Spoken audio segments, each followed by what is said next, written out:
Hey guys, welcome back to Auxano. This is another episode that we have that I've been blessed with this week. This is actually one of my mentors from when I was still in working in corporate America, still interning for what I thought was going to be my career. But if it wasn't due to the guidance of this man, this person individually, life could have gone a completely different direction. But thank you guys so much for tuning in. This is Auxano, where we discuss our guests' causes of growth or their causes of change. Without further ado, who are you and what do you do? Well, I'm Lucas Connolly. I am a retired Army officer. I served with the U.S. Army in Germany, Iraq, Afghanistan, and other places around the world. Retired back in 2016. Dipped my toe in the water of working for a Fortune 500 company, but eventually found my true passion working with a company called RecruitMilitary. In that role, I'm able to help transitioning service members, veterans, and male spouses alike find out what their next mission is in life, their next career. I reside in the wonderful state of New Hampshire with my three children, 19, 15, going on 16 daughter, and my 11-year-old son. Um, that's me in a nutshell. I'm enjoying life up here and looking forward to what is the next 20, maybe 30, hopefully even longer phase of my life. That's amazing. Actually, that's huge news because I remember when I was still interning at the company, you were in New York. So you said I New Hampshire. was, yep. Okay. When I retired from the Army, I had been stationed at Fort Drum, New York, which, if you don't know where that is, it's way up there. Some folks from New York think that White Plains is upstate. Travel northwest for about another 4 hours, go north of Syracuse, stop at the Canadian border, and turn around for 15 minutes, and that's approximately where I was living at. Very cold, very snowy, and very far from home, very far from my family. So, Hmm. as life developed and the time was right and all the conditions were set, I was able to pack up, sell my house, and get moved back here where my family is, where my mom, my dad, uncles, aunts, cousins, and so forth are. So I'm home finally after being gone for 25 years. I left home in 1998, and now I'm finally back. Wow. Yeah, that's good to hear. It's good to hear. No place like home. You Well, bet. without further ado, let's get deep. So I'm going Okay. to just read you off the cards, and the cool thing about these cards is I've actually never seen them before. If they're inappropriate in nature, I'll throw them out. But this is level one icebreaker. All Which right, let's side do do you it. want? You want it left or right? Um, the one in your right hand. Okay. Where's the best pizza from? Oh, okay. So you've got to say if you got to talk about what kind of pizza you're talking about. I mean, if you're talking about a New York slice, then Hmm. you've got to be in New York. But New York style pizza is going to be found a lot of different places. Um, when I was living in Watertown, New York, it was probably Cam's New York Pizzeria in downtown Watertown, second only to Stefano's, which has a couple of different locations, one of which is in Carthage, New York. But you've got to have that thin crust. It's got to be just crispy enough that it doesn't, flop over. You got to give it that good fold. Lots of cheese, a little bit of sauce, and if you're outside of a major city, you've really got to hunt for a good slice. But once you find it, lock it in. But if we're talking about a good slice of pizza, it's got to be New York style, thin crust all the way. Yeah, I think I'm a heretic because I prefer Chicago deep dishes. Oh well, Chicago did, and don't even get me started on this tomato pie. If you've ever been around Utica, New York, they've got this weird thing called tomato pie, which is basically it kind of looks like a Chicago, but there's no cheese on it. It's just tomatoes. It's just tomatoes and dough and a little bit of Parmesan on it. I think it's a sacrilege. For me, it seems like I'm getting stiffed. Like they just removed an ingredient and call it something else. I'm not buying it. Okay. Okay. Well, moving on to level two. This is deep. All right, the one in your left hand. Okay. If you and your friends made a time capsule to be opened in 10 years, what items would you personally put in the time capsule? Well, for starters, it'd probably be a lot of photos. You can write in the journal for 100 pages, perhaps, and not really capture the moment that you have in a photo. And I think that we're losing something in the digital era where you can Hmm. take hundreds, if not thousands, of photos and then lose your phone or lose your data. And think of all those moments that you captured that are gone forever. And so one of the things that some scientists and historians have talked about is the danger of losing so much of our historical record in the event of some kind of societal collapse, EMP that wipes out all the electronics, whatever the doomsdayers, That's naysayers right. say. But we've really stopped, in many regards, recording our human history by committing so much of it to the digital world. Hmm. Ask yourself, how many people do you know that have a stack of photo albums on their shelves? Right. Our parents, our grandparents, they had photo albums, they had picture albums, they had pictures on the wall. What do we have? Hey, let me show you a picture on my phone. Yeah. So definitely it would have to be photos of my family, photos of everyday life, photos that represent something to me. And then it begs the question of, in a time capsule, what kind of things will people 100 years from now not be able to relate to? Well, I hope they're not watching our cable news because they're definitely going to get a very skewed opinion of what we look like. Um, Maybe a good old fashioned newspaper, a couple of copies of the New York Times, Wall Street Journal, to Hmm. remind people that we still know how to write. We still know how to communicate the written word in an English language and not Hmm. just 30-second sound bites and 15-second videos. Um, Maybe a handful of the oldest texts in human history: Beowulf, Shakespeare, Plato, the founders of our nation. I think the further we get away from some of the founding principles that created our modern society, you go back to the Code of Hammurabi as being the oldest recorded um, law. When you go back to Beowulf and the Iliad and the Odyssey, some of the oldest examples of real cultural expression, and look at how those societies have changed over the years. The Federalist Papers, Hmm. these are things that even our generation has completely forgot about. Ask your current crop of high schoolers who wrote Common Sense, and can they name Thomas Paine? Can they say? Can they tell you who once said that the tree of liberty must from time to time be refreshed with the blood of tyrants and patriots alike? The further we get away from these things, I think the further we lose our identity as a nation and as a culture. So maybe drop some of those folks, that stuff in there, and remind people where we came from. Old history. Are you also a fan of Greek literature? You know, there was a time when I was, but I haven't touched any. I haven't picked up my copy of Plato's Republic in quite some time. Hmm. I gotcha. Yeah, I personally picked up Meditations by Marcus Aurelius, and I think in the modern day, it's become an interesting read. How I don't remember when Marcus Aurelius was the emperor, but from the Roman Empire to now, his advice to himself is just so feasible. It's just so it's so tangible that the things he applied to himself back then still apply to daily life now. Maybe not like when you talk about like the water system and stuff, but Right. um, the principles of thought and who to be as a man. So Well, I love that. Epictetus, I think, is a good companion to go with Yeah, Mark yeah. Aurelius. Marcus Aurelius is his memoirs, but I've been listening to a lot of Epictetus just recently, and that Stoic philosophy is, Mhm. and again, this is just another example of something I think that has evolved in a current American society, American culture. Um, the strong, stoic, quote unquote, unfeeling but courageous, personality that kind of built our nation is strangely slipping away.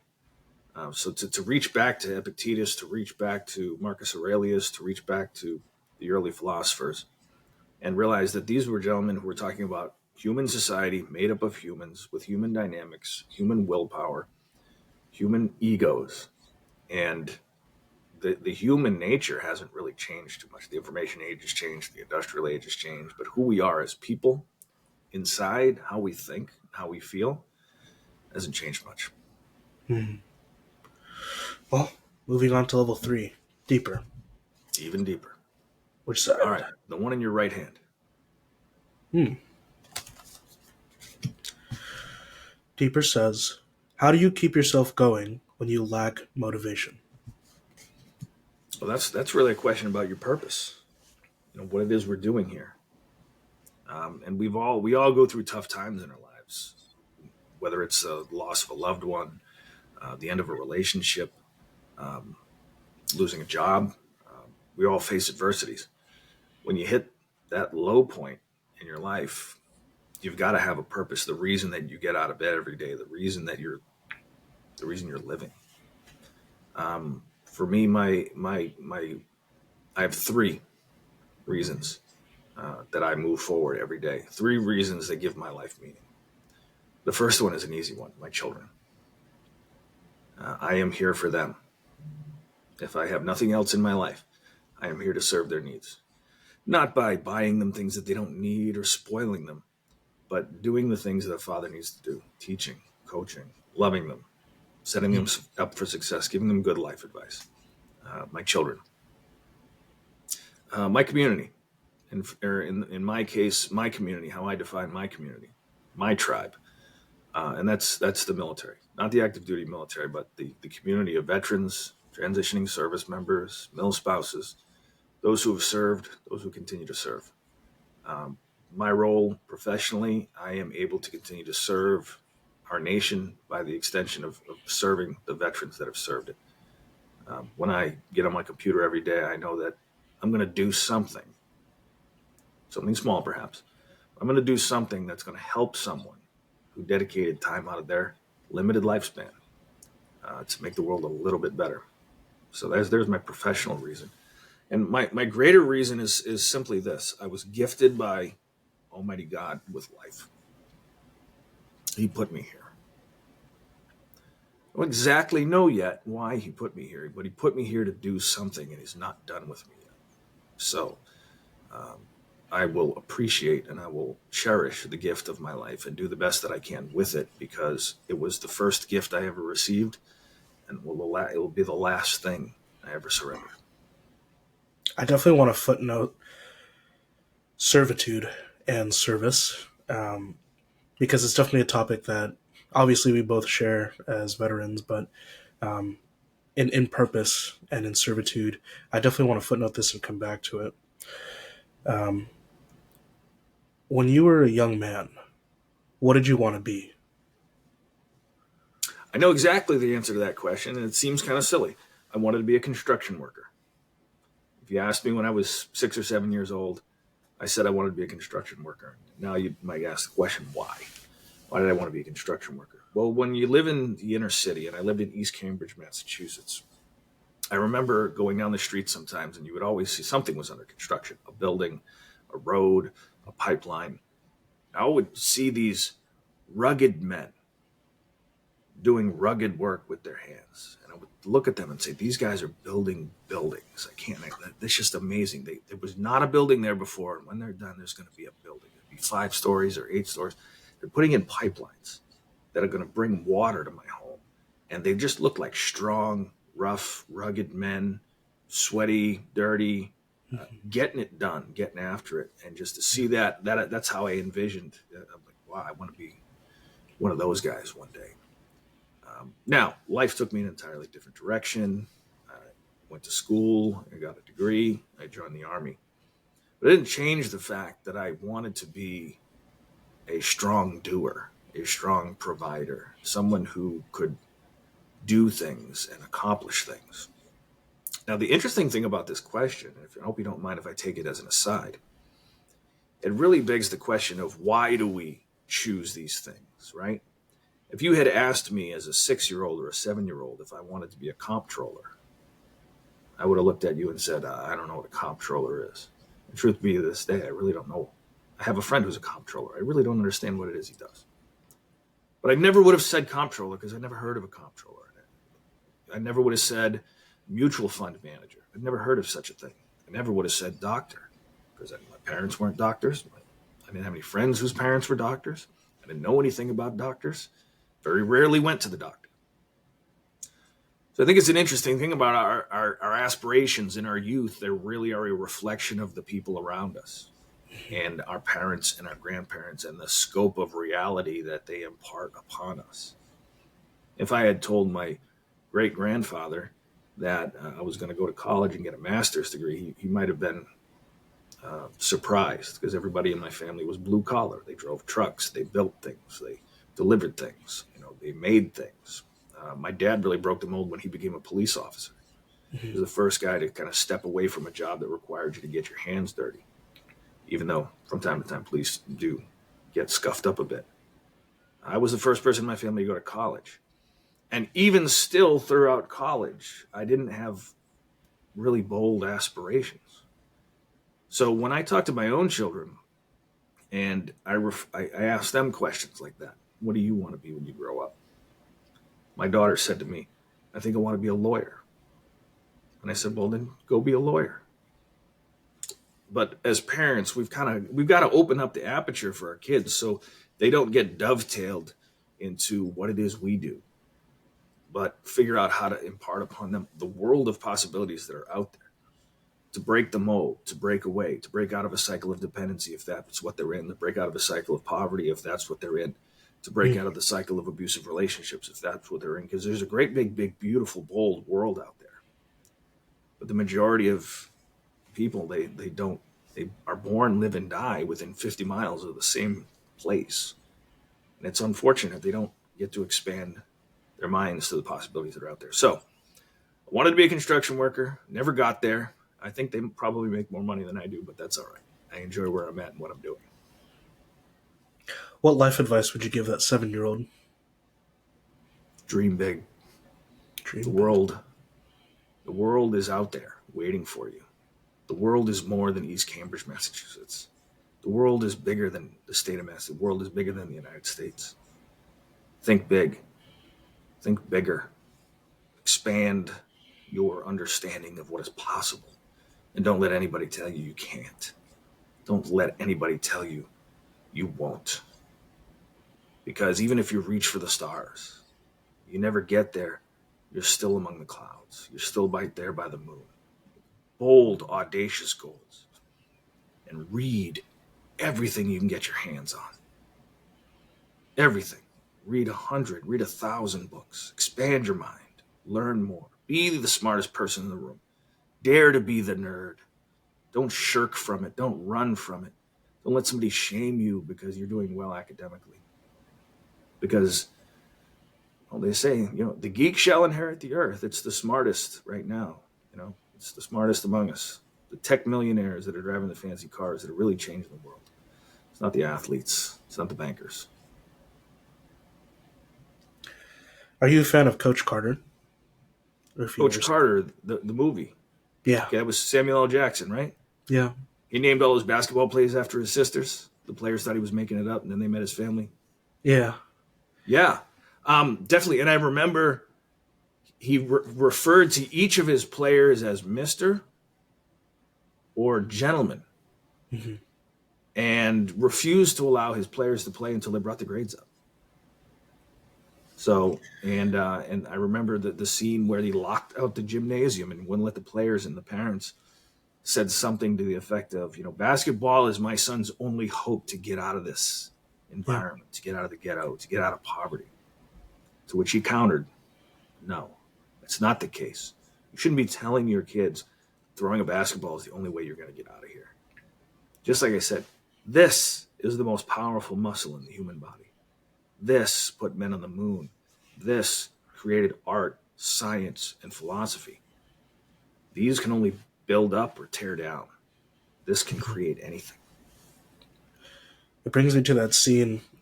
It's I don't remember his name, but it was one of the quotes where he spoke about our deepest fear is not that we are inadequate. Our deepest fear is that we are powerful beyond measure. And he goes in further to say that we do the world no justice not playing bold. We do the world no justice playing small. And because you play big and because your light illuminates, it gives your neighbor or the person next to you the permission to do the same. And so when you talk about the life advice you'd give to your young man, to the inner child that you have, it really does speak of hope and the audacity to be bold. And it just reminded me of Coach Carter. Um, Speaking of being bold, I think it's a good transition to move back to what we footnoted earlier into servitude. What has 25 years of Army life, what has it taught you about how you live your current path now?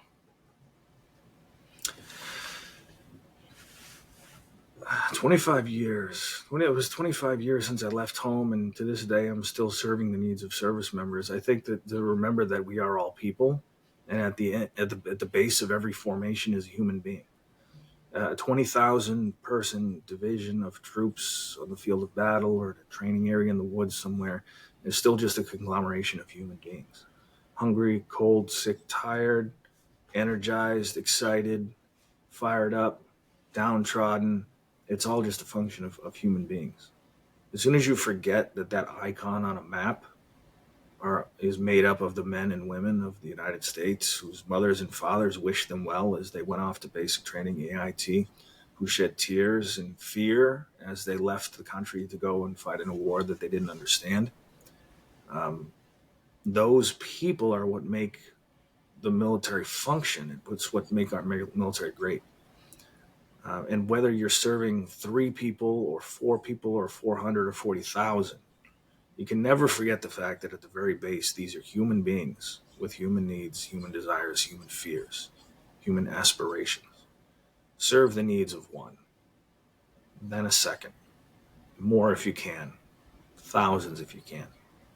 But never forget that the basic human quantity is a single human being. Do you feel like you've led multiple lives? I like to think of my life as in phases. And it's funny, I was having a conversation with someone just the other day, and I said, well, you're about to enter into phase 3 of your life. He Hmm. said, what do you mean, phase 3? I said, phase 1, youth, 18 years old, Hmm. from birth to 18. During that phase, your parents were your masters, your coaches, uh, your teachers, uh, the philosophers who imparted life lessons upon you. The second phase of your life, and again, this is just, we're talking about military folks here. So there are parallels, for folks who have not served. That second phase of your life began at 18 when you made some of your own decisions for the first time. Maybe you decided to go to college.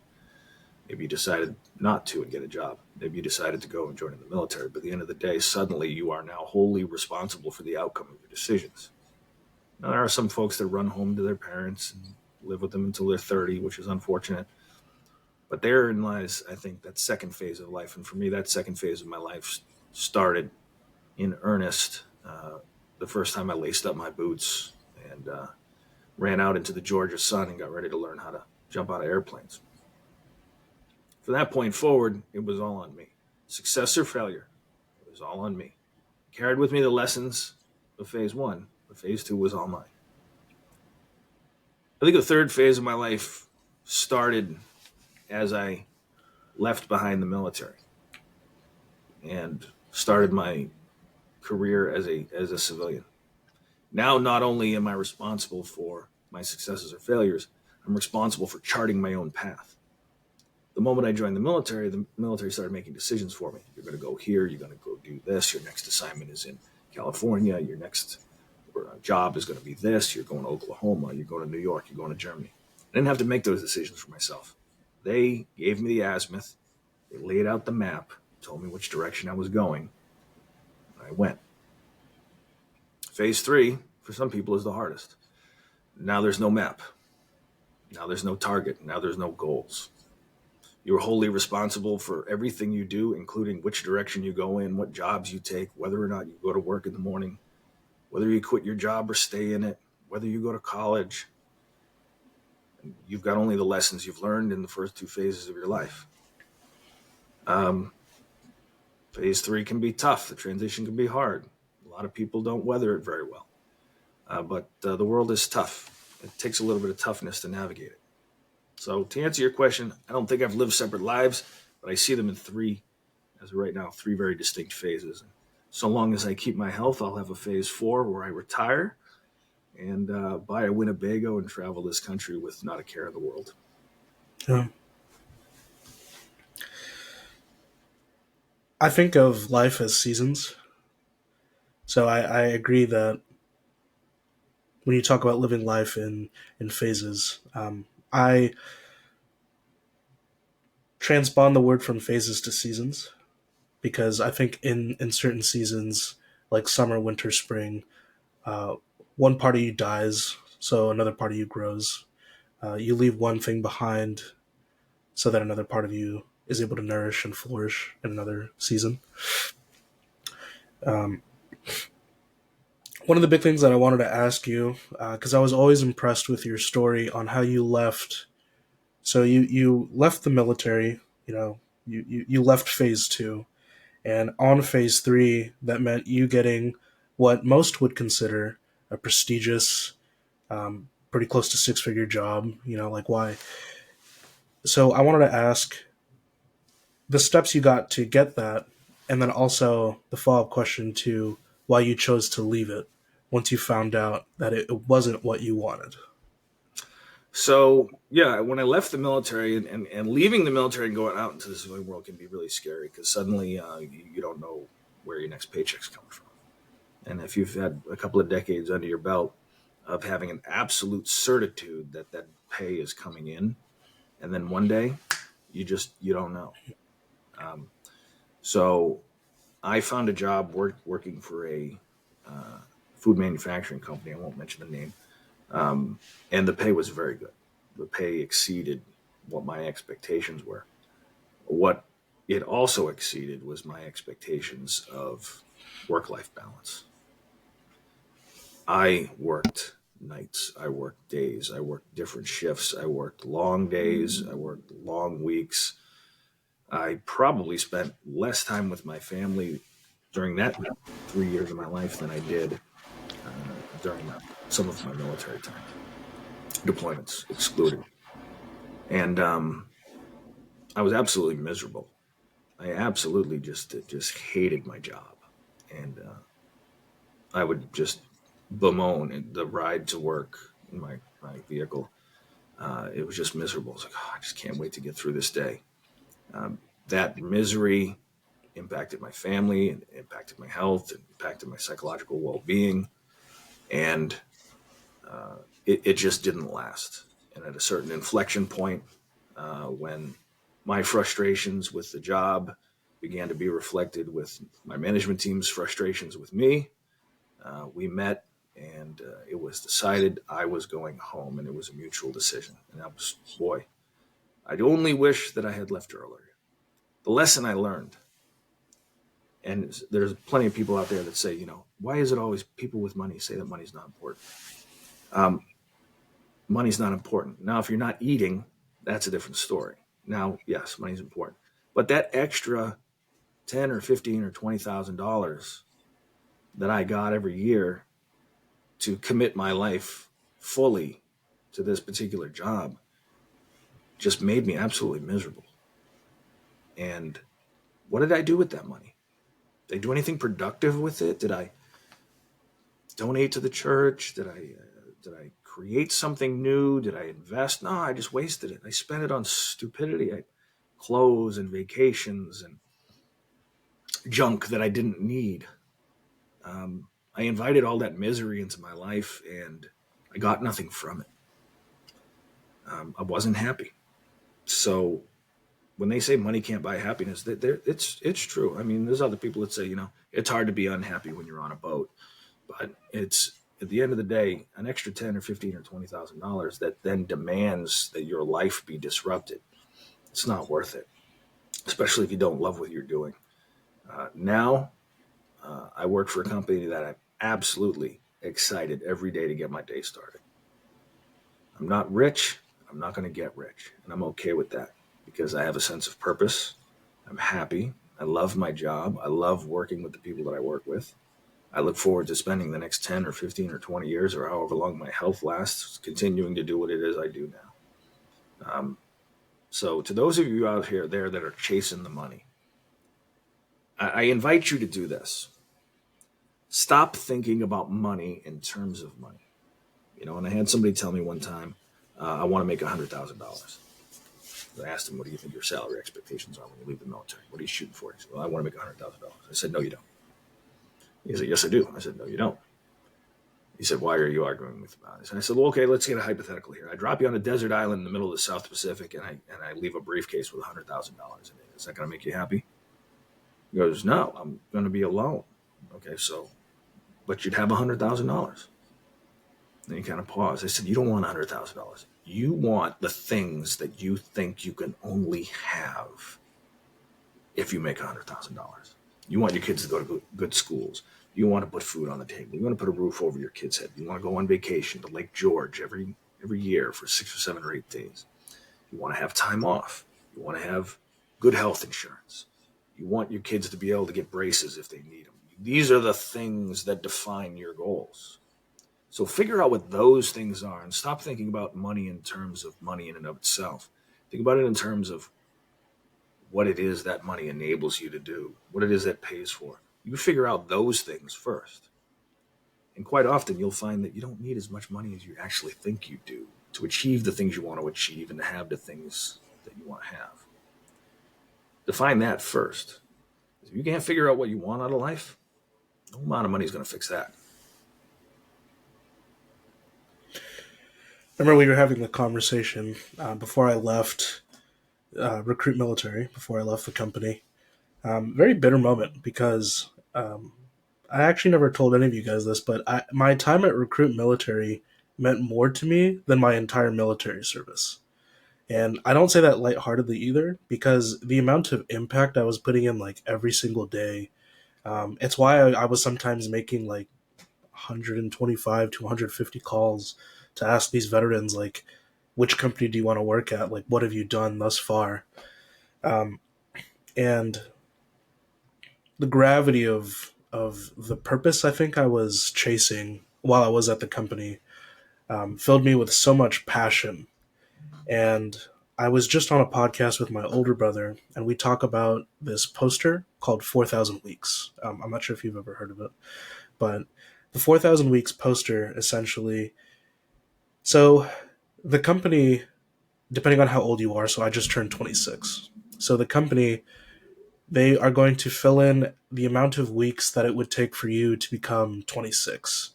And it's technically supposed to be just an all-white poster, and they they dot in how long you've lived.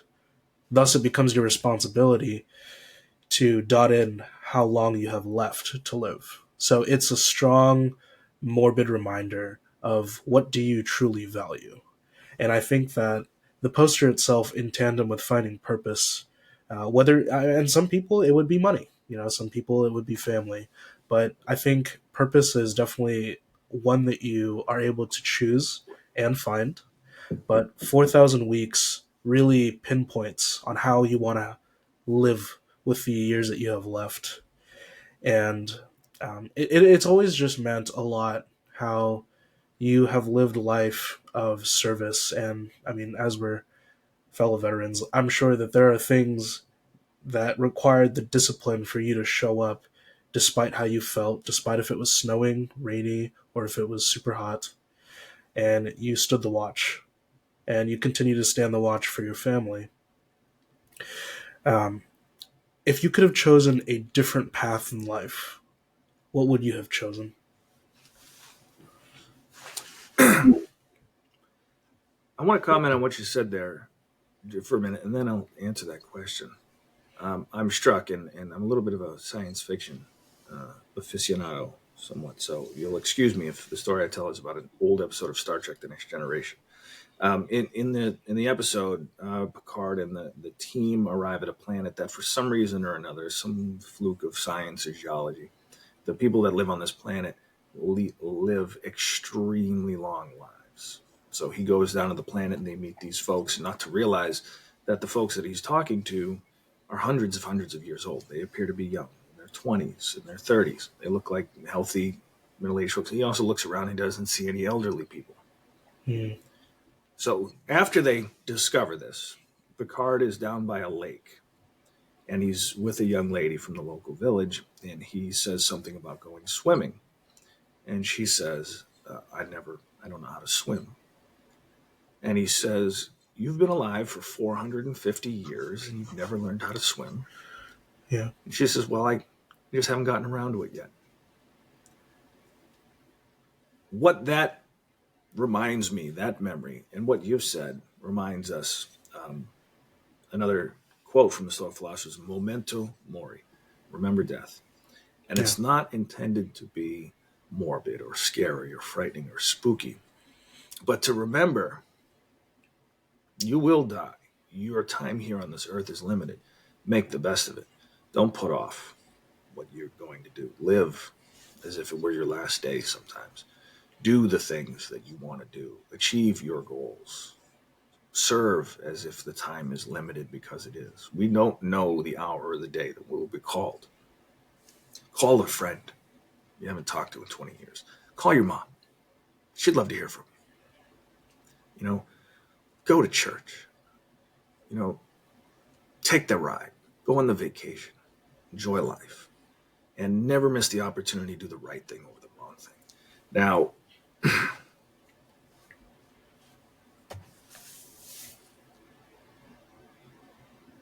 okay, quick edit. I lost my train of thought. What was the question again?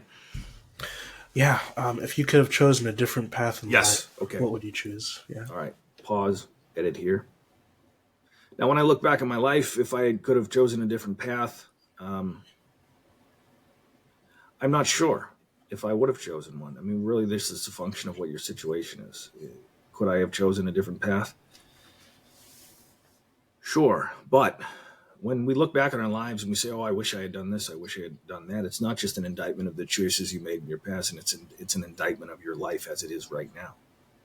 If I had chosen a different path, I probably would never have met my wife.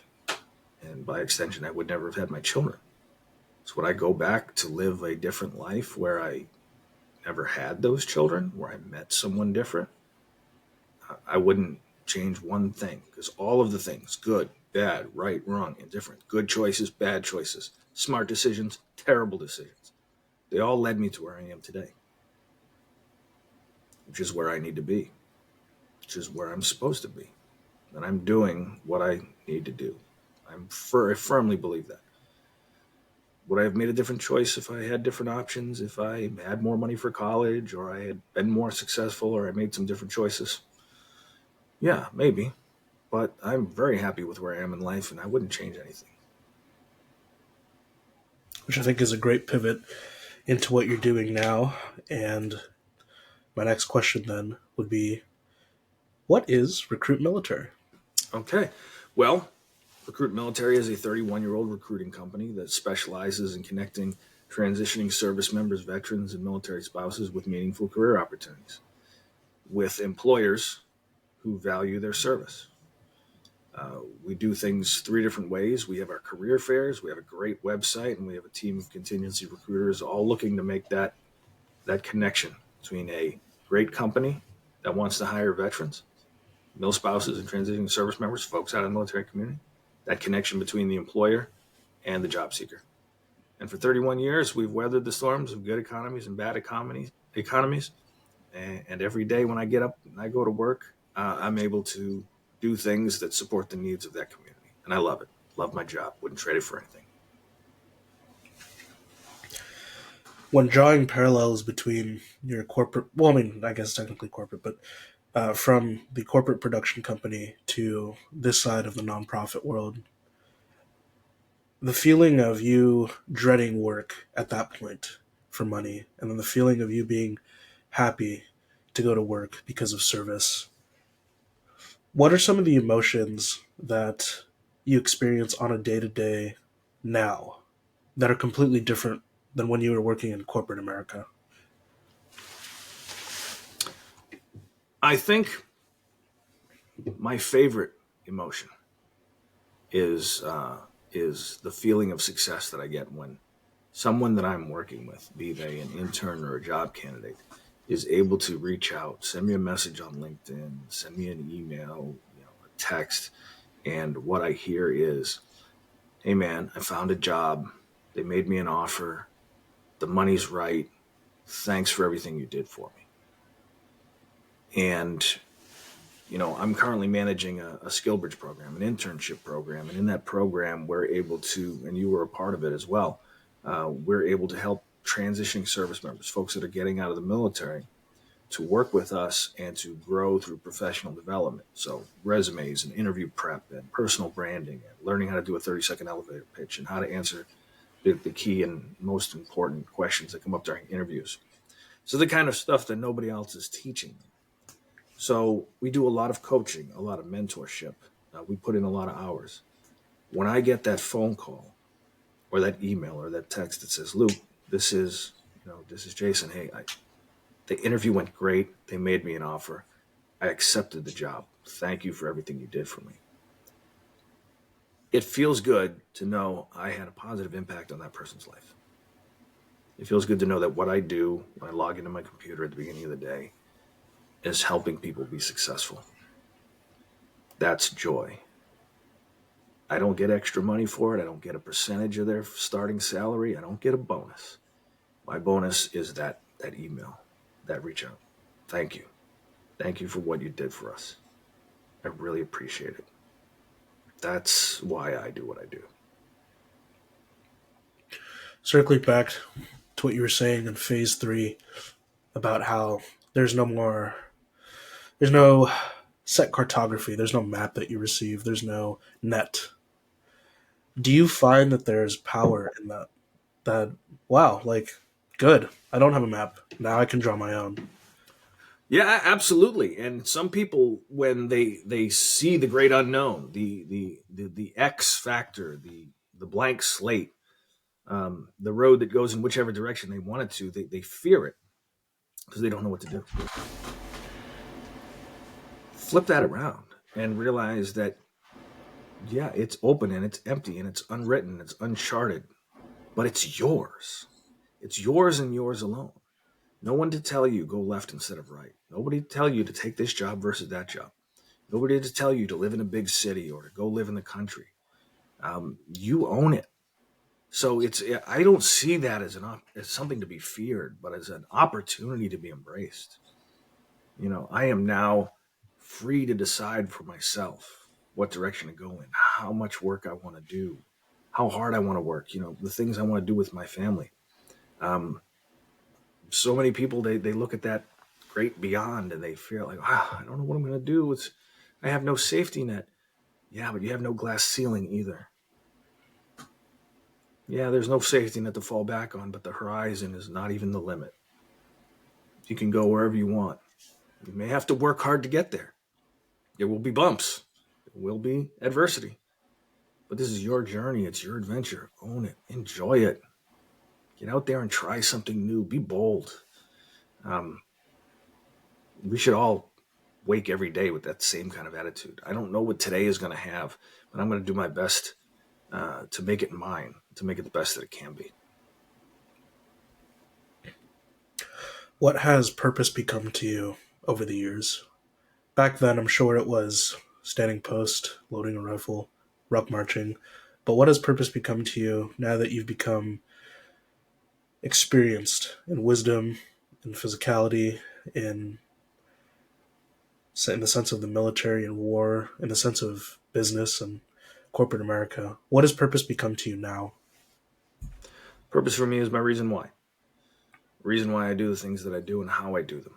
The reason why I teach a class. The reason why I help somebody with a resume. The reason why I spend extra time doing things that I don't need to do to help people. And I'll give a perfectly good example. I've had I've had folks that have gone through our program that really struggled with the transition. And I very habitually say to some of those folks, "Hey, look, here's my personal cell number. Reach out to me after 5 o'clock. I'll set up some time and we'll go over your resume. We'll rehearse your interview questions. We'll talk about, you know, about your job search and how it's going. I am not giving up on you. because my why doesn't end at 5 o'clock. Hmm. The reason why I do what I do doesn't stop when the clock turns 5. I say, well, I'm off the clock now. My reason for being has ended. If my whole reason for doing those things was to get paid, then I would stop at 5 and you wouldn't get a lick of work out of me. But I can't do that because I cannot stomach the idea that there is someone that needs help and I have the capability to deliver it, and for some reason I would choose not to. That may not make sense to someone who's used to doing just because of a paycheck, but your why extends beyond the paycheck. The purpose, my grander purpose for my children, I do for them more than I do for myself, before I do for myself. Why? Because I believe that they should have a better life than I had, and I should do everything I can to set them up for success. That then their children, if they believe in the same thing, their children will have a better life than they had. Right? And I joke with my kids that, when you get a great job one day, you need to buy me a Cadillac. What a huge honor that would be, yeah. Yeah. So, and then, my greatest purpose, when I get up, I do feel inspired each day. I remind myself, today is the day that the Lord has made. He has made it for his purposes. And I have my small piece of it. And if that is doing one extra thing for someone who needs help, then I do that thing. Even if nobody knows about it. Except for me. Yeah. Do you feel, looks like my cat is coming up in just a second, but do you feel that because of the habits forged in the military, that this is why you continue to serve as a stalwart like you have been? Yes. So I had a command sergeant major many, many years ago, and truth be told, I'm not even sure if he's still alive, but his name was Joe Carter, Smoking Joe. And Smoking Joe Carter had a voice that you could hear bouncing off the mountains of South Korea. And we had a mountain range behind us in the 1st of the 15th Field Artillery Motor Pool. And I'll never forget one day I was brand newly minted second lieutenant who didn't know anything from anything. And Smoking Joe Carter was standing up there and he said, if you got stripes or bars on your collar, taking care of soldiers is what you do. That's your job. Everything else comes after that. And I'm sure he had a lot more to say after that, but it stuck in my head. And that idea, taking care of soldiers, that's my job. That's my number one priority. And that stuck with me for many, many years when I was a commander in Iraq. And I questioned whether I should go left or right, whether we should do a particular operation or we should kind of play it safe, or whether I should send my soldiers out to investigate something or if I should just leave it be. I always reminded myself over and over again, the fate of Iraq, I don't have that in my hands. I have the lives of these men in my hands, and taking care of them is my number one priority. So I can't really worry about the fate of this nation. I just can worry about the 128 men that I'm responsible for and do the best for them that I can. And if we can have exceptional mission accomplishment along the way, then great. And if I can make them happy along the way, then great. But just take care of them. That was my job. My commander and I had a conversation one day because I was kind of a little bit down on myself. I had some soldiers in my unit that were not happy, that were saying some nasty things about me behind my back, and that's to be expected. So I sat down with my commander, who's John K. Tien. At the time, he was lieutenant colonel, and I believe he retired as a full colonel. He said to me, Luke, 10% of your soldiers are going to hate you no matter what. Because you're the commander. Because they don't like the way you tie your shoes. Because they're hateful people. You can't control that. 10% of your soldiers are going to love you no matter what. Because you're the commander. Because they're loving people. Because they're self-centered sycophants. He said the remainder is the soldier you're really working with. Focus on the things you can change. Not on the things you can't. You can't make everybody happy. Good luck trying. Military life, civilian life, you can't do it. And then the words of Joe Carter come. I said, take care of soldiers. Take care of those soldiers. And he said, if they hate you, let them hate you. Let them tell stories to their grandchildren about how their commander was a fool 50 years from now. Hmm. Let them get home alive and hate you. Let them grow old and hate you, but let them get home alive and let them grow old. Take care of them. I'm happy to say every soldier I deployed with came home alive. Every deployment. They might not like me very much, and they may hate me, but they're alive.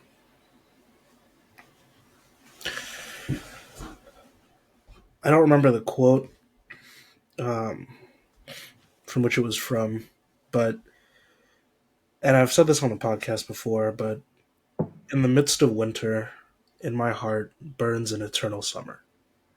And I feel like that sense of duty and honor obligations fit you very well because they didn't have to like you. They didn't Oh, have to no. like you. They just had to come back alive. Yeah. And because you had an eternal summer of serving others and protecting them, probably you'd prefer to be the one to go first before any of your men. It just speaks of the content of your character. The deep question I also wanted to ask to even probe deeper was, how do you honor yourself? You honor others, you serve others, but in a life of servitude, and something I've struggled with a lot of my life as well, how do you honor yourself? How do you serve yourself? That's a great question. Um, it's funny because my mom just recently, she asked me, how life was going, how's things. She come visit me, and she says, you need to get out and do some things. You need to get out of the house and go socialize and meet some people. And I always say I'm too busy and I don't have time. Too busy with the kids.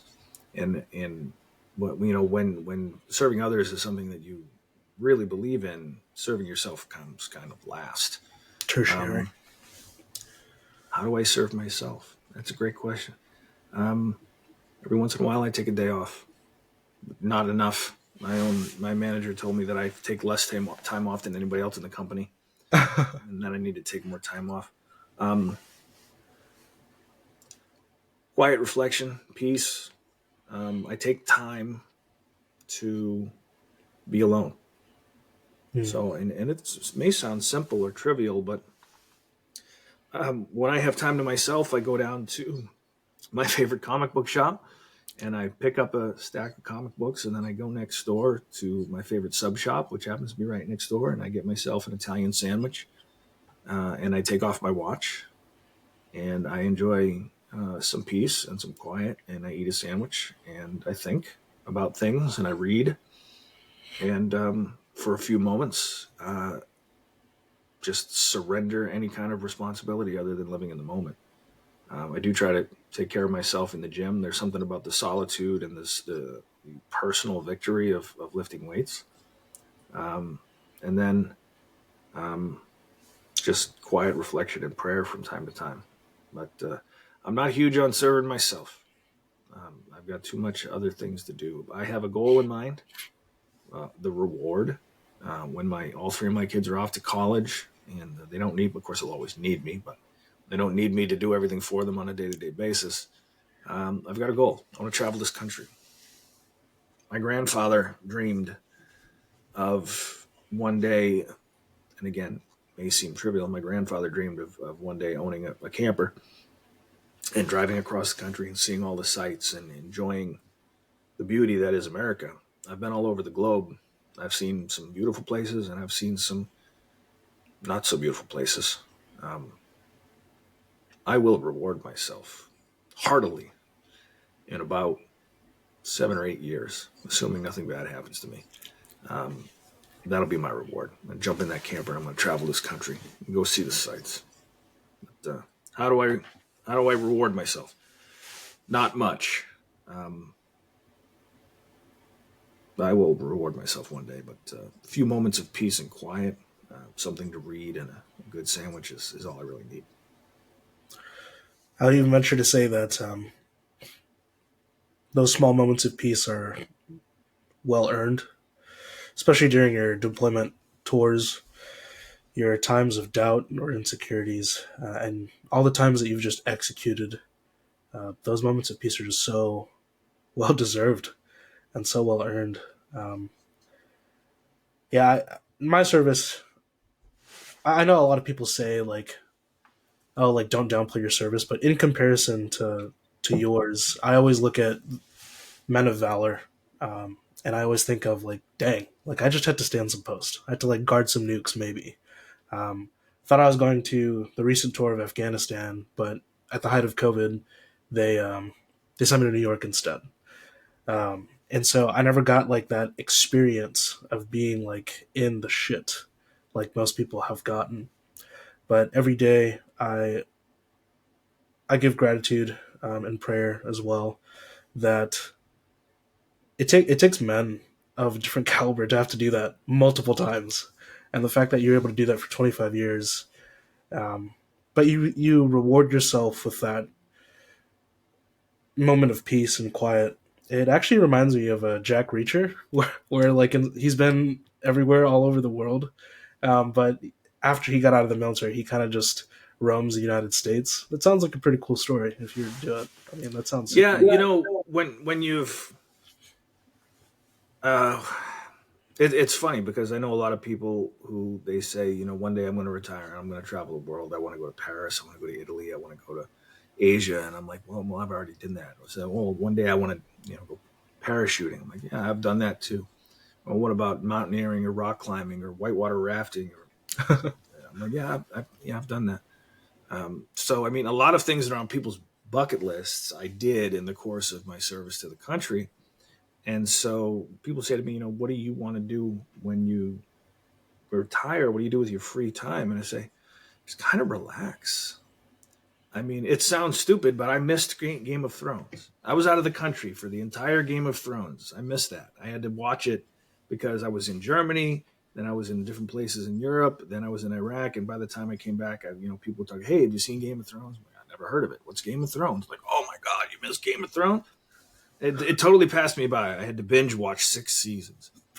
Um, but yeah, it's something simple like sitting by a campfire, smoking a cigar, Yeah. um, enjoying a cold beer while watching a basketball game. Some of the simple things that a lot of Americans do on a day-to-day basis that I haven't been able to do in 2 decades.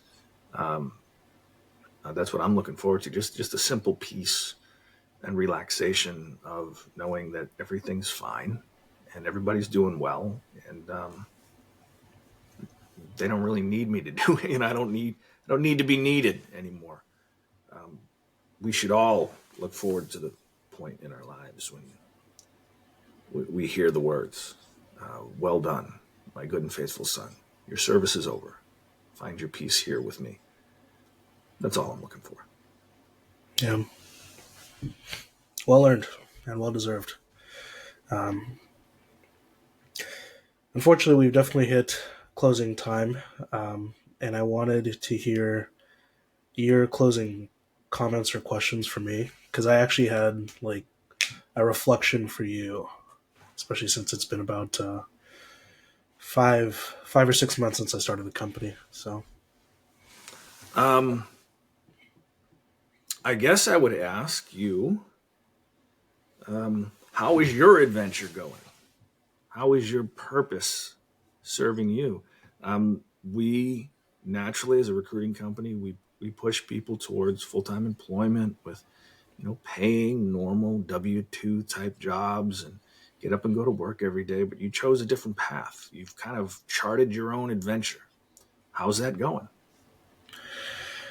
um, I think the initially when I left the company, it was weird because it was kind of like actually, have you seen all of Game of Thrones? Yes, and unfortunately, I saw the ending too, which I wish I hadn't. Okay. So that means that you've also seen the period where Arya is saying like what's west of Westeros. Yes. So I think of that as my north star in the fact that if we bring it all the way full circle on living bold, what do I want to do before I die? What do I want to be known for? If I get the honor, and the opportunity to be presented upon a history as a name, what would the name consist of? And I think of it would be great to be known as Bodhiseo, um, perpetually curious. And so I'm hoping that curiosity doesn't kill the cat, and that I fail, and We should never lose that. Unfortunately, we that is inherent to who we are. We're children. We want to see things and touch things as babies. We want to put things in our mouths. We want to explore what's beyond the fence. We want to climb under the table. And then somewhere along the way, whether it's society or the workplace or the educational system, they try to pound us into conformity, yeah, and we lose our inherent curiosity. We lose the thought of, I wonder what that book's about, or I wonder, there's a restaurant I've never been to. I wonder what it's like in there. And we get stuck in a straight path. this bubble. Flatten it out. See everything, do everything, go everywhere, so long as you can. Yeah, and so the company has been going pretty good. I remember telling you that, oh, like year one, I'm going to be focused on the podcast. I'm going to XYZ. Already, I have 3 staff members. I have a project manager. I have a creative director. I have an editor. We just got our first monthly retainer, and for a Beautiful. clothing company. Thank you. Um, Due to leveraging network, I think we're essentially going to be getting 2 or 3. I'll say 2 for now. Podcast production retainers. So because I already have this podcast and people have seen the quality and how much effort I put into it and how much I try to market it, even if I don't have like a million subscribers like Joe Rogan, etc., people are asking me to film, edit, and produce their podcast. So that's been a blessing. I've got to work with the mayor of Newport News. He wanted like a fitness video crossover done with a local gym. I've got to work actually with one of my YouTube crushes. Her name's Happy Slip, or Christine Gambito. Pretty big in the Filipino community. Very, very popular back in the YouTube days. And then due to a crossover with Have a Good Day Studio and 8 Media Group, these 2 studios I would consider are my older sister and older brother agencies. We've got to do work for the MLB, or the Major League Baseball. So I'm already hitting milestones that I thought I would hit within year 3. And I think I have underestimated what I could do within a year. Because in just the span of 7, 8 months, I've done all that. And the cherry on top, aside from working with like my childhood YouTube crush, I got to work with and have the MapQuest founder Chris Hively on the podcast as well, and that's still unreleased. But the amount of knowledge that I'm curating once I moved in proximity to my goals, like we talked about during the mentorship, there's a huge disconnect and a huge difference between when I was asking you guys what to do and how I'm chartering my own path now and trying to live as bold as I can. That the me from 6 or 7 months ago could only be astounded at what I've accomplished now. And it's interesting because I'm still a bit hard on myself. That, like, oh, I could do more. I could do much more. And we could always do more. I understand that. Um, Gain more clients, get more monthly retainers, get more acquisitions. But it's going really good. Daily, I fight imposter syndrome. Daily, I Yes, fight the I feel that. insecurities. Yeah. Well, look, you know what? Don't ever let anybody tell you you can't. Don't for a minute even pay any attention to anybody that says you can't do something, or it's too hard, or it's not possible. Remember, Conan O'Brien was a second-tier comedy writer on SNL before he got his own TV show. When he got his own TV show, he was so underrated. His show came on at 1 o'clock in the morning, and he couldn't get any guests. I think that in the first year, I remember watching him because he was an Irish Catholic from Boston, and that's right up my alley. I was like, whoa, they got this Irish Catholic from Boston, and he's got his own show. And I used to watch it at 1 o'clock in the morning. And it became so ridiculous how few guests he could get that he had to make up guests. Like he had a guy dancing in a bear costume. He had the pimp bot was a robot pimp that would come on, and then he had the insult comic dog thing. He just did a bunch of sketches because he couldn't get any guests because nobody ever gave him any credit. I think the biggest guest he had in his first year was Sylvester Stallone's brother Frank. Frank Stallone was like his top guest of the first year. Fast forward a few years, they canceled him, and then they brought him back, and he's wildly successful, and now he's doing things in streaming. You take a look at Amazon. Their founders started by packing boxes on the living room floor. The first thing they invested in for the business was tables. Who thought that a small bookseller, on the internet could become the largest e-commerce platform on the planet? Netflix used to send DVDs to my house in little paper envelopes, and I had to send them back. Blockbuster wanted no part of it. Blockbuster was the mega giant rental place. They had the chance to buy Netflix. They turned it down because it was like stupid little mail order DVD company. What are you, crazy? Now Blockbuster's gone and Netflix runs streaming. They're the big kings. Howard Stern started at a crappy AM radio station. You could be Howard Stern. You could be Don Imus. You could be Jay Leno. You could be whatever you want. It's a long road and it's bumpy and it's tough. But if you believe in yourself, then keep going. Keep doing, brother. Appreciate it, yeah. From your personal perspective, do you think I would have had an easier time getting to, like, let's say, financial freedom, which I know was our big discussion, working a W-2 versus me starting my own venture? You left the military with a unique situation, is that you had no spouse or children or debts or commitments. You're on the go square. If you want to talk about the monopoly board, it's like you're starting. You're starting fresh with no baggage. You're starting fresh with no commitments. If you're going to be bold and try something amazing, that's the time to do it. Do it while you're young. Do it while you're unencumbered. Do it while you have no responsibilities. Do it while you can afford to fail and share a studio apartment with 3 other people. If you had gone down a straight path of W-2 financially, how would that have benefited you? Maybe more reliable income, maybe a little bit of career progression. But the better question is, would you have your purpose? Would you have your why? Would you be fulfilling your goals, your dreams, your vision? Would you be living bold, or would you be punching a time clock for somebody else? I don't think you would be. I don't think you'd be living up to what you wanted to be. I think you'd probably pay the bills, meet someone, have a couple of kids, white picket fence, 1,800 square foot house, and 2 cars in the garage. Would you look back on your life and say, I could have, I should have, I wanted to, why didn't I? I think therein lies the difference.